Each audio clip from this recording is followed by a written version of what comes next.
GovGuam has now deposited $4 million with the district court for use by the federal management team to implement their plan of action, which is meant to bring the department into compliance with the judge's orders. The first installment of $2 million was made November 3rd of last year. The second $2 million installment was one of the final acts of the Camacho administration last week. $4 million on deposit out of the nearly $16 million total that GovGuam will have to cough up over the next 3 years.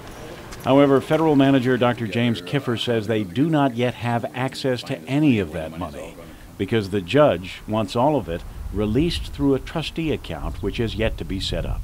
On February 1st, we'll have a trustee account set up with a bank that we have an RFP out, and we're receiving the replies now.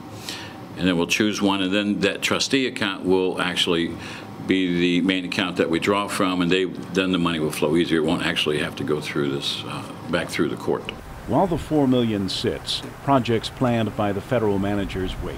In particular, Kiffer says they have at least 40 new personnel waiting to be hired, but they can't bring them on board yet. We had plans to bring people on. We were recruiting people, and we had plans to bring people on in December and January to get things rolling. But because we don't have access to that money,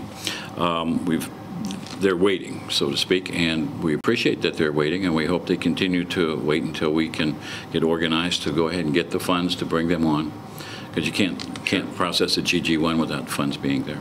The federal managers had also hoped to be able to pay off the $1 million debt that the Department of Mental Health owes to Guam Memorial Hospital, but that can't happen yet either.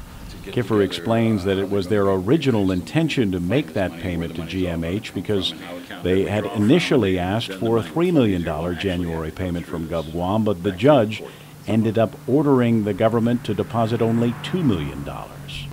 We thought we were going to get $3 million. That was in the spreadsheet. I thought that was going to go, but the order came through as $2 million.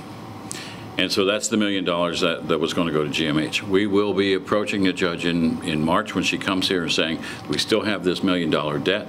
How would you like us to proceed with that? Where can we put it in the plan so that we are able to satisfy that debt? GMH will not be getting that money then until at least March, if not later. Probably later.